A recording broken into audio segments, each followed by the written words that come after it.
बाटे दिल हमर कैसे बताई, टूटल बाटे दिल हमर कैसे बताई, टूटल बाटे दिल हमर कैसे बताई। सब लड़की तो भइल, सब लड़की तो भइल बारिश कसाई। टूटल बाटे दिल हमर कैसे बताई, टूटल बाटे दिल हमर कैसे बताई। टूटल बाटे दिल हमर कैसे बताई। सनहिया रिकॉर्डिंग स्टूडियो कटसा।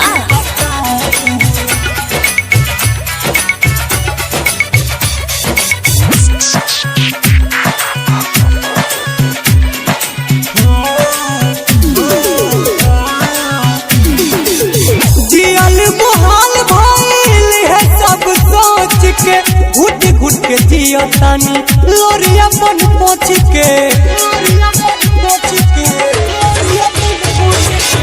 जियल मुहाल भइल है सब सोच के।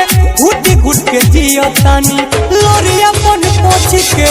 सब दिन हंसा के आज, सब दिन हंसा के आज दिल बरुआई। टूटल बाटे दिल हमर कैसे बताई, टूटल बाटे दिल हमर कैसे बताई।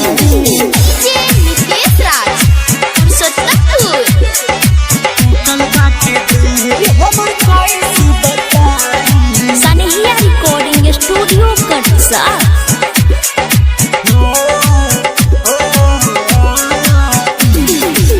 रखनी छुप के हमें ओकरा के दिल में, हमारा न पता रहल डाली मुश्किल में, डाली मुश्किल में, डाली मुश्किल में। रखनी छुप के हमें ओकरा के दिल में, हमारा न पता रहल डाली मुश्किल में। दीपक दीवाना कहे, राइटर मंजय कहे गोयल भुलाई। टूटल बाटे दिल हमर कैसे बताई, टूटल बाटे दिल हमर कैसे बताई।